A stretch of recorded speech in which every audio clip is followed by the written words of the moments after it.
اس سب کے اندر عمران خان صاحب وہ فائن لائنز ڈرا کر رہے ہیں جو مقتدر حلقوں کے ساتھ آئندہ آنے والے وقت میں ان کے تعلقات کی ہوں گی۔ وہ نئی اسٹیبلشمنٹ سے بہت سی توقعات، بہت سی امیدیں پازیٹیو انداز میں کہ وہ اپنا کانسٹیٹیوشنل رول ادا کریں گے، اور اگر نیوٹرالٹی کا شوق ہے تو پھر نیوٹرل رہ کر دکھائیں گے۔ اب نیوٹرالٹی جو ہے وہ کچھ معاملات میں تو ہو سکتی ہے، ہر معاملے میں تو نہیں ہو سکتی، ظاہری بات ہے، سبجیکٹیو ٹرم ہے، اور اسے آپ ایکسپلین کر سکتے ہیں۔ پاکستان کے دشمنوں کے معاملے میں تو آپ نیوٹرل نہیں رہ سکتے، پاکستان کو جو نقصان پہنچا رہے ہیں اس معاملے میں تو نیوٹرل نہیں رہ سکتے۔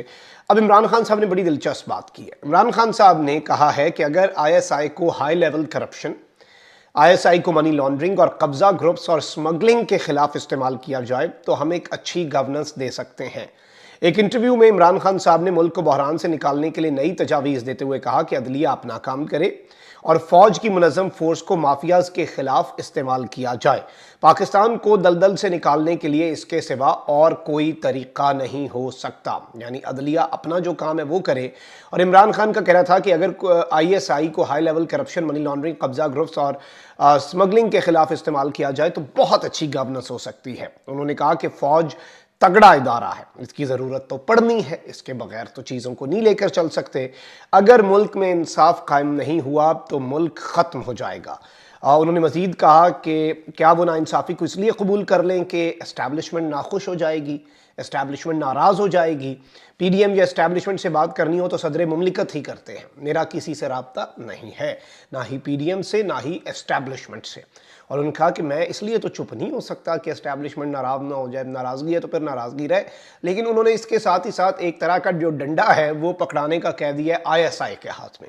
اور بہت سے لوگ اس بیان کے اوپر تل ملا بھی رہے ہیں اور انہیں سمجھ نہیں آ رہی کہ یہ بیان کیا ہے۔ وہ کہہ رہے ہیں کہ جی پھر یہ تو آئی ایس آئی کو یوز کرنے کی بات ہو۔ آپ دیکھیں، آپ نیشنل سیکیورٹی پالیسی پڑھیں پاکستان کی۔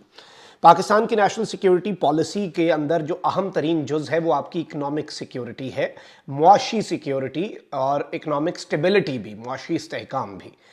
اب پاکستان کے اندر اگر معاشی استحکام ہوگا تو پاکستان کی نیشنل سیکیورٹی کمپرومائز نہیں ہوگی، اور پاکستان کے اندر اگر اکنامکلی آپ دیکھیں اس پوائنٹ آف ویو سے چیزیں خراب ہوں گی تو ہمیں پوری دنیا آگے لگائے گی، وہ ہمیں ایڈ دے گی، ہمیں بیل آؤٹ کرے گی، اپنی مرضی کے کام ہم سے کروائیں گے، اس میں تو کوئی دوسری رائے نہیں ہے، یہ تو وہ کریں گے، اور یہ پھر وہ ڈیزرو بھی کرتے ہیں نا کرنا، جب وہ ہمیں بیگرز آر ناٹ چوزرز ہمارے وزیر اعظم صاحب کہتے ہیں۔ اور اللہ نہ کرے ملک دیوالیہ پن کی طرف جائے، خان صاحب تو یہ بھی کہہ چکے ہیں کہ وہ تو ہمارے ایٹمی اثاثوں کے پیچھے پڑ جائیں گے۔ تو یہ سب سے بڑی سیکیورٹی آپ کی اکنامک سیکیورٹی ہے۔ اکنامک سیکیورٹی ڈائریکٹلی پروپورشنل ہے اکنامک سٹیبلٹی، اور معاشی حالات ڈائریکٹلی پروپورشنل ہیں کرپشن سے۔ پاکستان کا سب سے بڑا مسئلہ مافیاز ہیں، قبضہ گروپس ہیں، کرپشن ہے، اور یہ تو وہ چیزیں جو جرائم ہیں، ان میں تو کوئی نیوٹرل نہیں رہ سکتا، جیسے ایک دہشت گرد کو دیکھ کر کوئی نیوٹرل نہیں رہ سکتا۔ تو خان صاحب نے وہ بات کی ہے، اس تناظر میں کی ہے کہ ادارے کی ضرورت پڑے گی، اور ادارہ ایک منظم ادارہ ہے، ادارہ ایک بہت تگڑا ادارہ ہے۔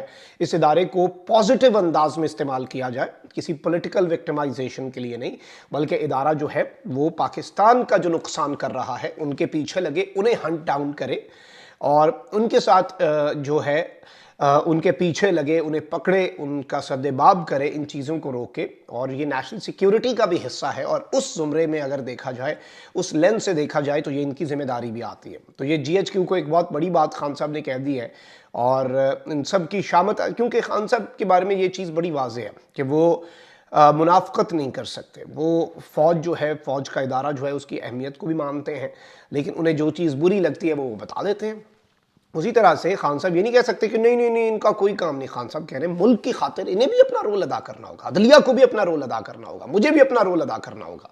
اور یہ جو بات کی ہے یہ it makes a lot of sense, اور یہ بنتا ہے، ملک کا کوئی نقصان کر رہا ہے تو ملک کا ادارہ، ملک سے محبت کرنے والا ادارہ، اس کے سامنے سیسا پلائی دیوار بن جائے۔ اپنا بہت خیال رکھیں، اللہ نگہبان، پاکستان زندہ باد۔